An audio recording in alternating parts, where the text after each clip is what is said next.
What's going on, guys? Wannamis here, back with a new Raid Shadow Legends video. Today, I want to talk to you about something really important. I want to start talking about gear and helping people out with gear. I do a lot of gear cleanses on stream. I'm kind of known for gear cleansing. For better or for worse, I do a lot of gear cleanses, and it's something that people need a lot of help with. So it's been something that's really important to me to try and put out some videos talking about gear. And now, right after this huge CVC that we just had, I think it's the perfect time to talk about accessories. Now, CVC, people usually farm a lot of spider. It's the fastest points, or at least in the end game, they farm a lot of spider. So it's kind of the perfect time for me to do a video talking about accessories, how to cleanse them, what to keep, what to look for, etc. So let's jump right into it, okay? All right, so the first thing that we're going to talk about is rings. Rings are the easiest things to cleanse, in my opinion. They're really straightforward. Right off the bat, we have three different types of rings. We have attack rings, health rings, defense rings. Now, what you want to keep on these rings, it's pretty straightforward. Attack rings, you want attack percentage.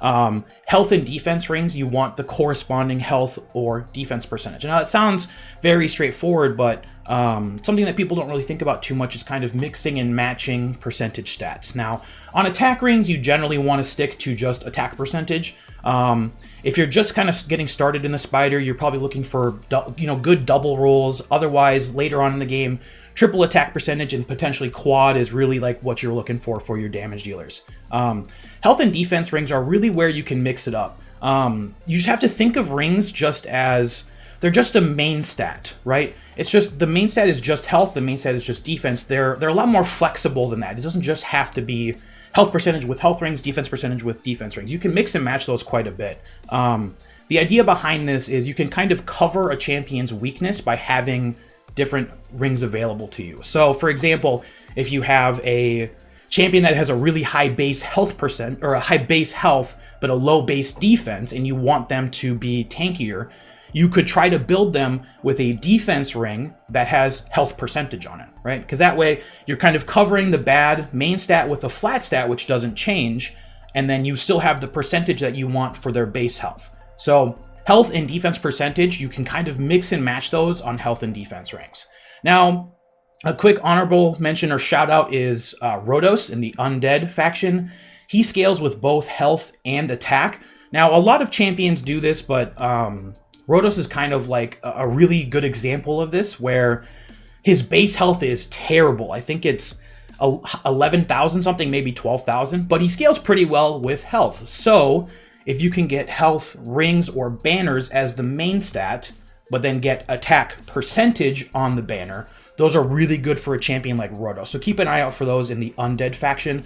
There are other, like I said, there are other champions that scale with multiple stats like this. If you have them and if you're trying to build them, keep an eye out, but for the most part, there's not too many that scale with both for damage. Now, next up is going to be banners. I jumped from rings to banners because, in my opinion, banners are just kind of a step away from rings. They're a little bit easier to do than amulets.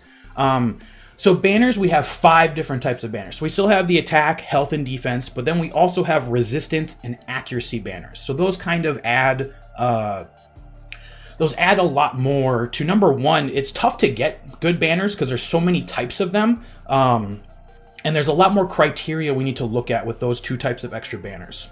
So right off the bat, attack, health, and defense banners are very similar to their rings, right? Attack, you generally just want attack percentage, but now banners can roll speed as well. So pretty much any banner you're going to be looking at, you usually want speed. It's very rare that you would want a banner that doesn't have speed, just due to how the stat breakdown kind of works out on banners. For health and defense banners, it's kind of the same idea. Health and defense percentage are fairly interchangeable with these, as you can make up for a champion with a bad base stat but a good percentage in another stat. Once again, pretty much always want speed on these banners. And now, so when we get to resistance and accuracy banners, this is where things get a little bit different, a little bit more complicated. I will just say right off the bat, primarily you want speed on these banners, especially accuracy. Most champions that you're rocking accuracy, like you want really high accuracy on, they're usually some kind of a debuffer champion, right?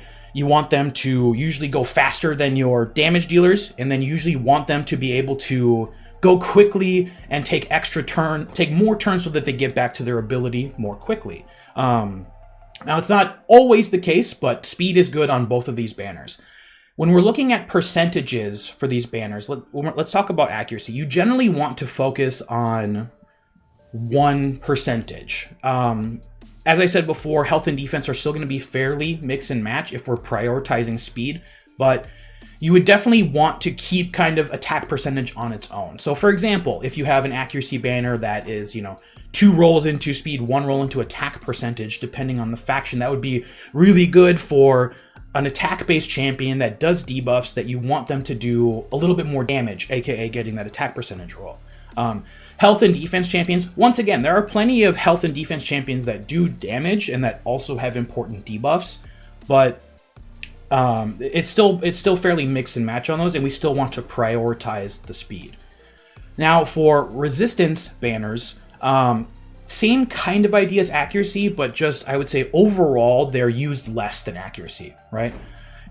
I wouldn't say it's rare to build resistance champions, especially now with Hydra coming out. Myself and other people were finding ourselves building a lot more people with resistance banners.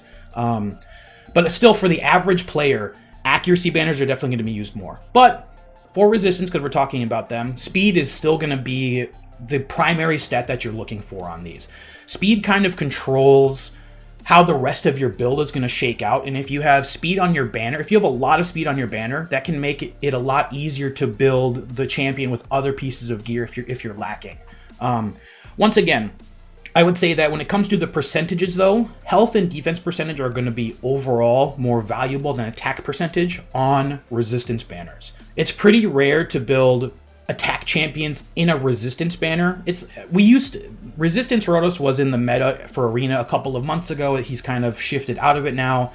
You don't build them super often. So if you're going to keep a banner like that, I would only keep it if it's like extremely good. I'm talking like 6-star legendary, 2 speed rolls, 2 attack percentage rolls, something like that. I'd only keep extremely good pieces. Otherwise, primarily looking for speed and then health and defense percentage. So I mentioned it a little bit earlier before about banners without speed aren't necessarily useless. They're just kind of hard to use because of how your stat breakdown works out, right? So if you're building an attack champion or if you're building any champion, you're looking for 1 or 2 main stat percentages, and then on a banner you want speed. You either just want 1 main stat percentage and then speed, or you want 2 in speed. And banners roll 4 substats, so if you have a banner that just doesn't have any speed at all, you're kind of just losing out on a lot of stats, but potentially on certain damage dealers or certain support champions, it can work if you have enough speed from your other gear, or if that banner just provides you a massive amount of that main stat that you just can't live without, right? So they're usable, but I wouldn't keep them unless they're pretty dang good. And now, just a quick note here, with the addition of ores, the Chaos Ore into the game now, we actually have a Chaos Ore in a dungeon event right now. You can get another one. Banners are extremely good candidates for ores. I believe it is a 1 out of 7 for them to reroll onto speed. So for factions that have, speed champions that you want them to be really fat, High Elves for, Arbiter Lysandra, Undead for Sify, Shadowkin for Kimmy, champions like that, if you can get quad roll banners of any kind, or potentially triple if you don't really have any good banners at all there, you should definitely hold on to them and try to ore them, right? So if it's a resistance banner with no speed and a bunch of flat stats on it, it doesn't feel good to use silver on it, but you should be trying to go for a triple or potentially quad roll on that banner to try and use an ore on it. Only in those specific factions. If it's other factions that are just for like damage dealers or like generic support champions, I wouldn't really value that too highly. But for those factions, or if you have a turn meter booster in a different one that you value highly, try to hold on to triples or quads to try to ore in the future. Now, moving on to amulets. Amulets are last because they're the hardest to cleanse properly, I would say, in that they have the most combinations of stats that are useful or make sense, if that makes sense. So right off the bat, I just want to get attack amulets out of the way, because in my opinion, they're pretty straightforward. Most of the time, they should be sold. Now, it doesn't mean that they're bad amulets. They serve their purpose. What you're primarily going to be looking for in attack amulets is like a quad crit damage roll. Now, I know it's hard to quad anything, but quad crit damage, or in specific factions, you might want to look for like a triple or quad accuracy. So for champions like Madame Ceres, Cythalia, Ramontu, stuff like that, champions where you really just care about that massive amounts of accuracy, you can keep attack amulets and try to triple or quad roll accuracy for them. If you have like a quad, I would definitely use it. Otherwise, if you just have a triple, I'd usually default to using a double roll on a health or defense amulet on champions like that. But again, if you just don't have the options, attack can work. Crit damage is potentially for damage dealers. So if you can quad roll crit damage, that can work. The reason why you need such a high roll on attack amulets with crit damage is because on crit damage amulets where you can roll that flat attack, the stat differential, it works out in favor of the crit damage amulet with flat attack on it because you can glyph attack. You can't glyph any crit damage, so that's why you need realistically a quad crit damage in order to compete with a good crit damage amulet with attack on it for them. But it is possible, so just keep an eye out if you're interested. Now, some quick honorable mentions are going to be bomb champions, which with Stone Skin coming into the arena meta now, bomb champions are going to be more useful. Some of them require accuracy, so attack amulets with good accuracy are going to be good for them. Not only just those champions that just need high accuracy. Otherwise, there are a couple of champions in the Ogryn and Knight Revenant factions where attack amulets with not quite a quad crit damage can be good on them. So Maneater and Senacia are probably like the two most used champions for this. They both have a very low base attack. They're both around 800, I think. So if you can get an attack amulet that triple rolls crit damage, that can possibly be more efficient for them than a crit damage amulet with attack, depending on the rolls, of course. So yeah, so that's attack amulets. They're pretty straightforward with a couple of niche uses. Now onto crit damage amulets, kind of a little bit of the counterpart of attack amulets as they are primarily used for damage. Crit damage amulets are pretty straightforward in my opinion. You generally want two given substats, right? So crit damage amulets can roll health, defense, attack, accuracy, or resistance. So you can only roll 5 total, and you can only get 4 on an amulet. What we're primarily looking for is rolling 1 main stat and maybe accuracy, not necessarily. So for a champion like Trunda, we really just want a ton of attack on a crit damage amulet. We don't really want accuracy because we don't want to stun people. We don't really want any other stat usually. Health and defense champions, we usually want to roll as much of health or defense for them as possible on these amulets. And then if they are a champion that can debuff, a touch of accuracy could be good. So you're looking for like a triple attack, 1 accuracy, or like a double-double, something like that if in a perfect world. Otherwise, for just an average player who doesn't have infinite energy to run Spider, 2 rolls into your main stat and 1 roll into accuracy will usually be a pretty good crit damage amulet for you, for your champions. For resistance on crit damage amulets, it's not useless, again, but it is, in my opinion, pretty low value. We don't really build a ton of damage champions with resistance on their amulets right now, but again, I'm not saying it's impossible, right? Possibly for different Hydra builds you could, or things in the future, it could be useful. But I'd say it's a little bit lower priority right now rather than main stat and accuracy.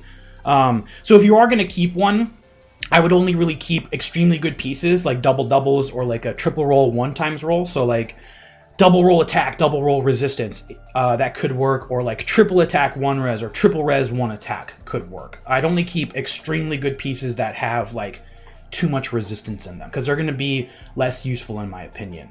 Moving on to kind of the last part, I'm gonna clump health and defense amulets together because they're very similar with each other, but these two amulets have the most possible substat combinations that can work and be useful. So what I'm talking about is with health amulets, we're going to be looking for some kind of combination of accuracy, resistance, and flat defense. Usually you want an amulet to kind of hard focus into one of these stats, ideally with a triple or potentially a quad. That makes the amulet's identity very clear for what you want to use it for, and obviously triple rolls in a certain stat can make or break an entire build. Defense amulets, we're going to be looking for kind of the same thing, where we're going to be looking for some combination of accuracy, resistance, and flat health. Again, we want them to be focused into one stat, usually with a triple or potentially quad. However, for both of these amulets, like a 1-1-1 or like a 2-in-1 roll is perfectly acceptable. I would say that usually accuracy and resistance tend to pair better together rather than like, oh, accuracy and flat defense or accuracy and flat health. Usually, so like a double accuracy, 1 res, double res, 1 accuracy. Very useful, good combinations depending on what type of content you're trying to use your champion in. So that's mostly it for what you're looking for on these accessories. Now, I just talked about flat health and flat defense on amulets, and you might be wondering why, right? Everybody talks about flat stats being terrible, being useless, and that kind of extends to amulets, that kind of extends to accessories, but that's mostly talking about rings and banners. Amulets don't roll percentages, so all we've got is really flat stats. And what I'm talking about here is not every single champion needs or wants resistance and or accuracy.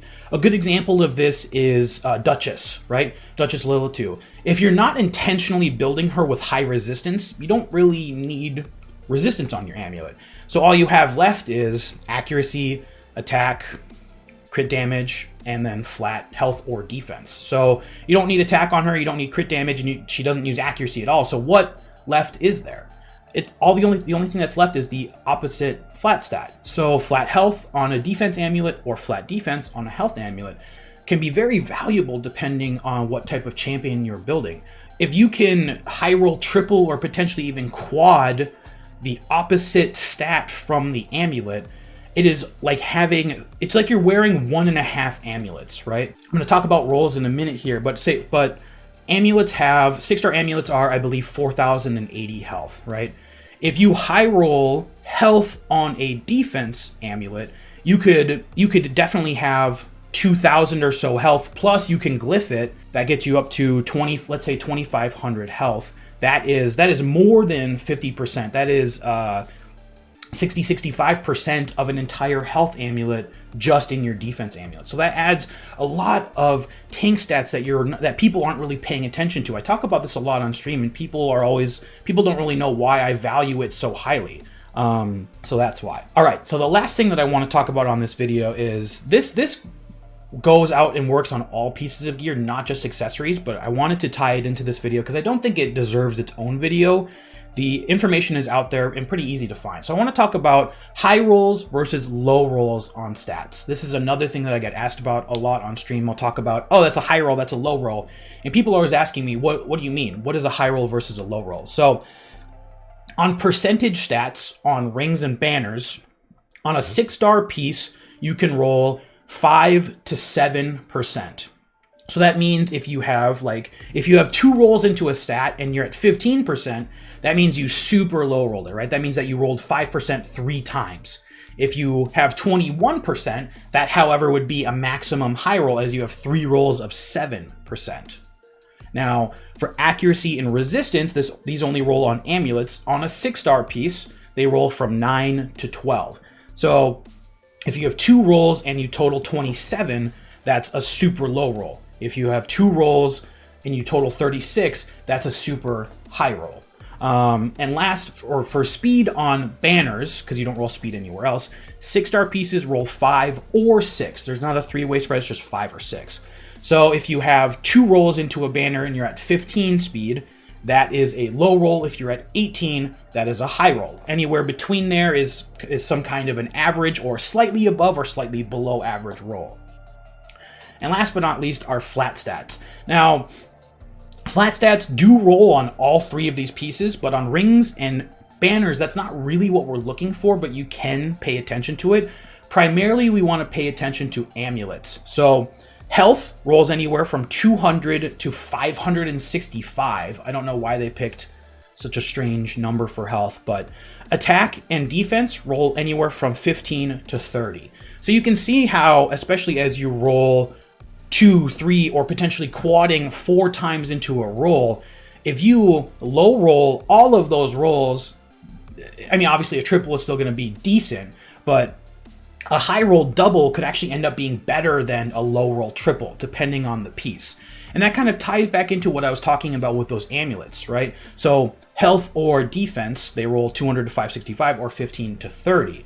If, let's say you have a health amulet that triple rolls defense, and let's just say it rolls 25 for easy numbers. So you have the base roll, 25, and then if you have 3 rolls into it, that means you have 100 total defense on your amulet, plus you can glyph it up to 40 from a glyph. So 140 is, I believe, 6-star defense amulets are 265. 140 total defense is more than 50% of that flat defense total that you just have on a health amulet. And then obviously the opposite can happen for a defense amulet with flat health. So that's why I value amulets like that so highly, especially for champions that just don't really need accuracy or resistance. Now, obviously, those champions are, I would say, a little bit few and far between. Most champions you would want or need accuracy on them, or if you're building somebody for more specific content, you might want resistance on them. So I'd only keep pieces that roll like this and roll really well, depending on the faction, but overall I wouldn't ignore them because I think people kind of underestimate pieces like that. So yeah, so that is all I have to talk about today for accessories. Just keep in mind that these are my thoughts, and kind of this is how I cleanse accessories when I'm cleansing my own account or cleansing other people's account. You shouldn't take anything I say as law or like this is what you need to do. You should think for yourself. Take what I'm talking about and maybe apply it to your own gear. Yeah, I don't know everything. I'm not perfect. There's going to be content in the future that will probably use pieces that I tell you to sell. And I can't plan for that, unfortunately. But I feel like with how much gear cleansing I've done, with how many accounts that I've seen, I feel like this is a really good, at least baseline to help you learn how to cleanse your own accessories and learn what to keep and what to look for going forward in the future. So appreciate you guys watching. Make sure you like, comment, subscribe, all that fun YouTube stuff, and I will see you guys on a new video soon. Peace.